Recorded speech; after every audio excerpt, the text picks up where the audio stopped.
Joining me now is former NFL middle linebacker for the Jaguars and partner in Maryland CBD, Tom McManus. Welcome to the show. Hey, Wendy, how are you? It's great to be on your show finally. I know. I'm so excited. It's great to see you. Usually we're chatting. It's all audio on the Relevant app, you know. Yes, no doubt. So this episode is about exercise, and awesome. I wondered for you how things have changed kind of through the years. You know, when you were a professional football player, I'm sure you had a certain routine. Oh yeah. I wondered what that was like and what it's like now. I'll tell you one thing that's still the same. Mm-hmm. I have this. I don't know if it's a little voice or what it is, but it pushes me all the time when I'm working out. So when I'm running, like, yeah, it's there. I'm listening to my music. I'm fired up. I'm ready to go. And I push myself sometimes too much, because the thing that has changed is I'm a lot more sore, you know, at 51 than I was at 25, 28, 30, you know, and all the way through. Sure. So, Right. But yeah, no, it's a great thing. And it's my whole family. I have 3 daughters. My wife was always into fitness. She has a fitness boutique actually called Board 30. Very proud of her. She's an entrepreneur and doing fantastic.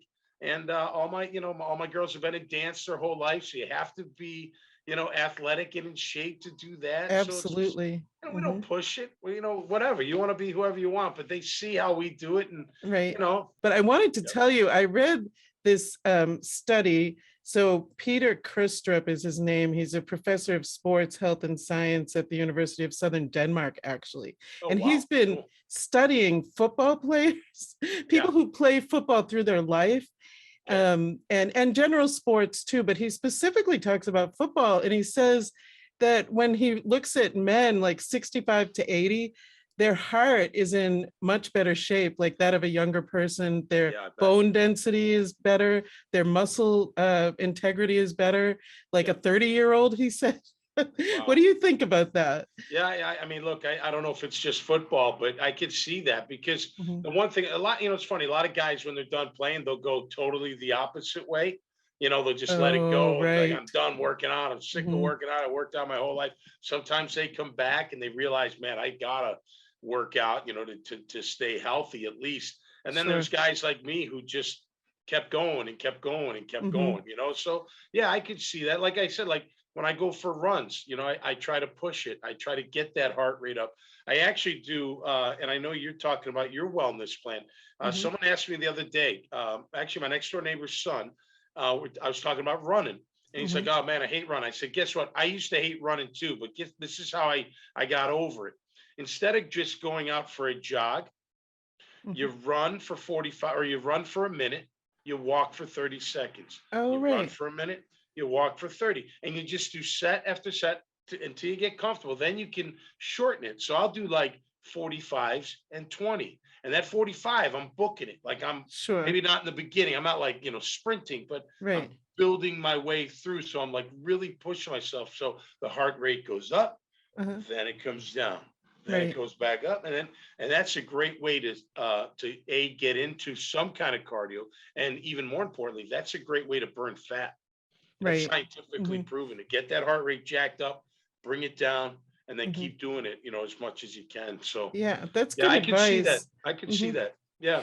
Can you say, would you say that that's a good way for somebody to kind of get started? Like, let's say they have let things go a little bit, or maybe they never exercised, you know. Would that be how to get started? I would say this: whatever you like listening to, music, podcast, a book, whatever, go get your headphones, put them in your ears, take time for yourself, and just go for a walk. You don't even have to time it. Now, if you're pressed for time, I got 45 minutes at lunch, fine. Then you have to time your walk, and that's okay. Sometimes when I go out for a run, I have to time it. I'm like, all right, I got to go 20 minutes and back. I got to be back here. I got to do a podcast. Or I got to do whatever else. I got to call. I got a meeting, whatever. So I do have to time it. So yeah, just go out for walks. You know, and I know it's hard because look, I live in Florida, so it's different than if you live up north and it's cold and whatnot. I get that, but find a treadmill. You know, find something. Find a stationary bike.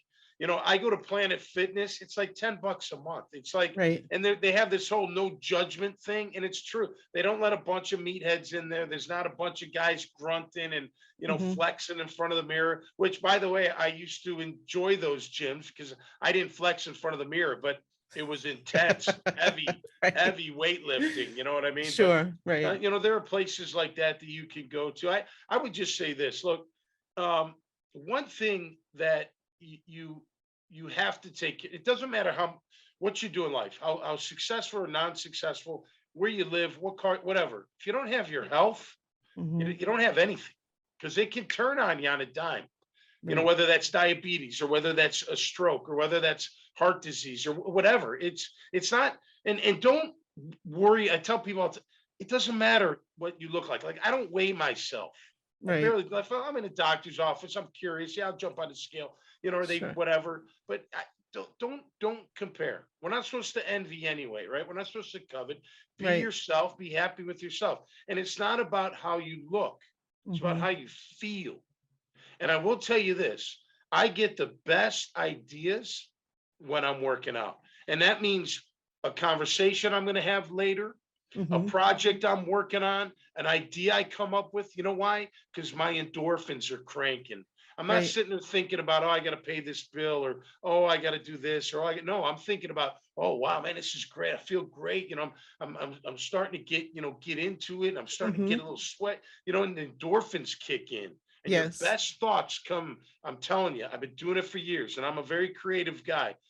My best thoughts have come during workouts without Excellent. question. Yep. Yeah, that Great for the mind. all such Great for the mind. great advice and Yep. ideas for True. people to kind of drive them forward.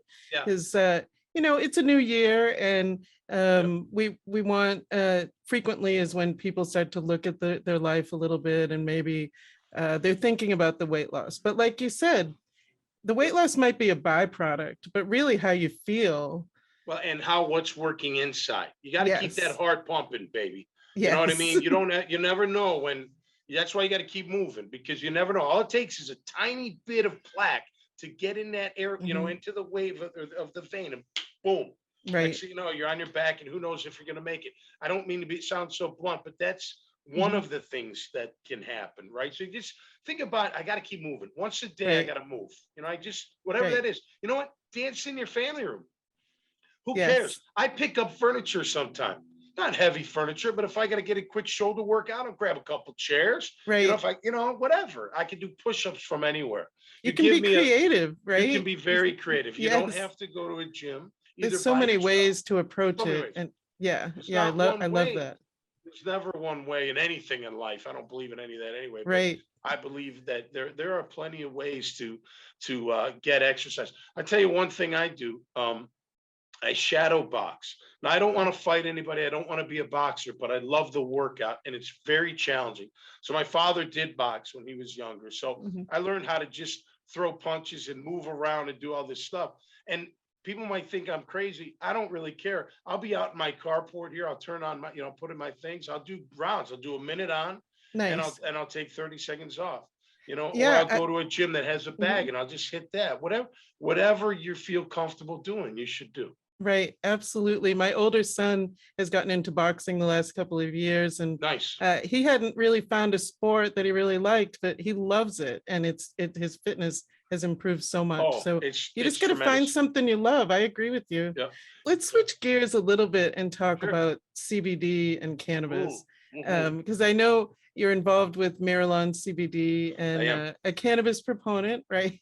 Absolutely. Absolutely. So how can cannabis kind of assist with exercise? Do you think there's any correlation? Have you noticed anything in your life? Oh, without a doubt. Without a doubt. And look, whether it's cannabis, CBD, THC, throw it all into one, right? For the Mhm. most part. I am a partner in a company called Miralon CBD. I did bring a couple bottles just to show you Nice, the packaging. nice. I'll tell you this. It's medically developed, Mhm. clinically. I don't know if you see that very well. Clinically studied. The doctors from the Hospital of Special Surgery up in New York City, 𝐦𝐨𝐬𝐬. He's a specialist in pain management Mhm. and a specialist in athletic training. The way I got introduced was through another football player. he's like, look, all we want you to do is try it and take a little survey before and then take a survey after. And I tried CBD in the past, probably 4 different products. 3 did nothing. One, there was a Hempnotics down in Tampa. They had some good products. A friend of mine had that. And then I got introduced to Marilyn. So then I was like, okay, well, let me try it. I did the study for 4 weeks. I had to take extra. There's a lot of damage in this body. There's no question about it. So like if someone needs, put it to you this way, I don't ever take Advil anymore, especially since I've been on CBD. But if I have to on occasion, okay, so I don't want to say I don't ever, but 99.5% I don't. But when I do, I need 4 or 5. 2 does nothing. I mean, it's like a mosquito bite. You know, I need 4 because all the damage that have been through, the training, the lifting, the hitting, the whatnot. You Understood. know, so Marilyn, CBD plays a big role in the recovery. You know, I've had many injuries, right? Surgery in my knee and my foot. They'll burn at times. They'll ache at times. I put the cream on there, and it just takes the edge off. Right. And then you might have to do it again, 4 hours, whatever later. It's okay. Or you go to bed, you wake up, and it's like, wow, it didn't hurt during the night. That's beautiful. Right. And it's great that it enhances your exercise routine because it's helping you with the pain afterwards. And even before, to be honest, it can help you take your mind off, your pain and focus on what you're doing.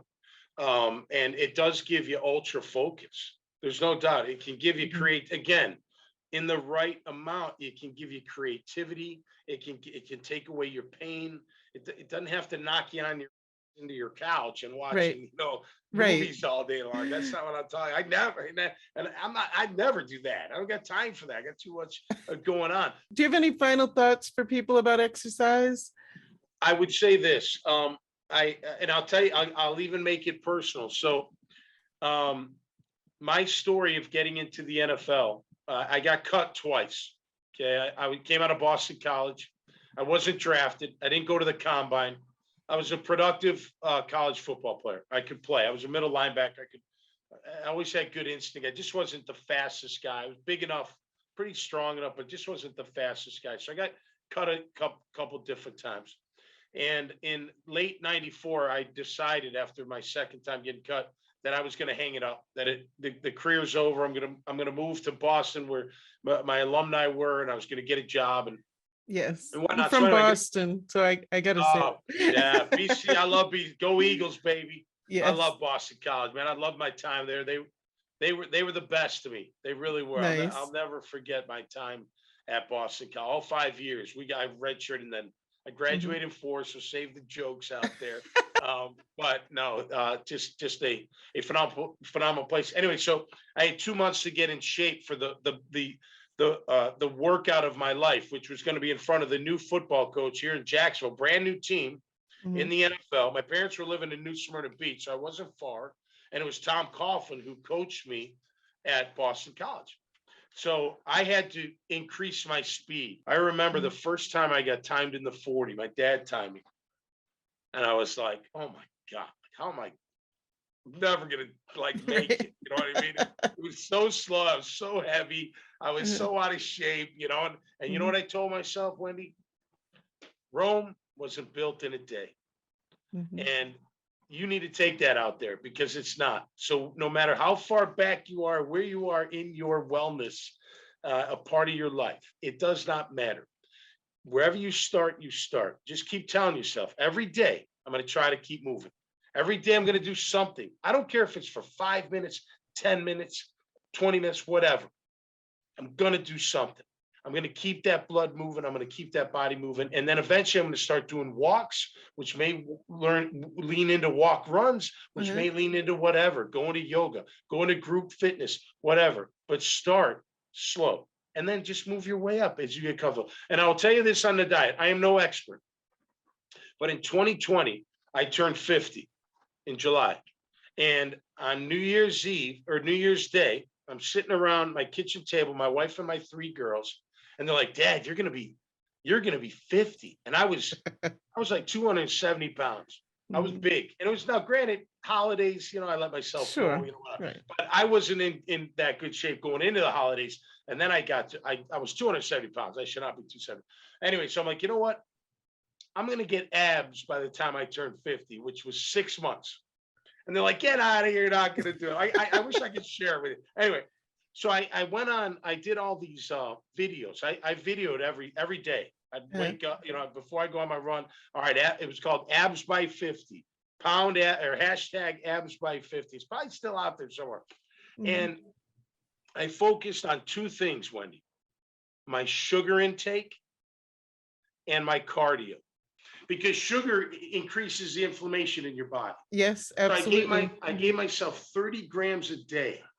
It's hard, but put it to you this way: you take a piece of bread, no white starches. White starches turn to glucose or whatever, turns to fat. You don't want white starches. Stay away from those. Count those sugars, give yourself a little bit. But if you take like a piece of bread, even whole grain, could have 4 grams of sugar in it. Right.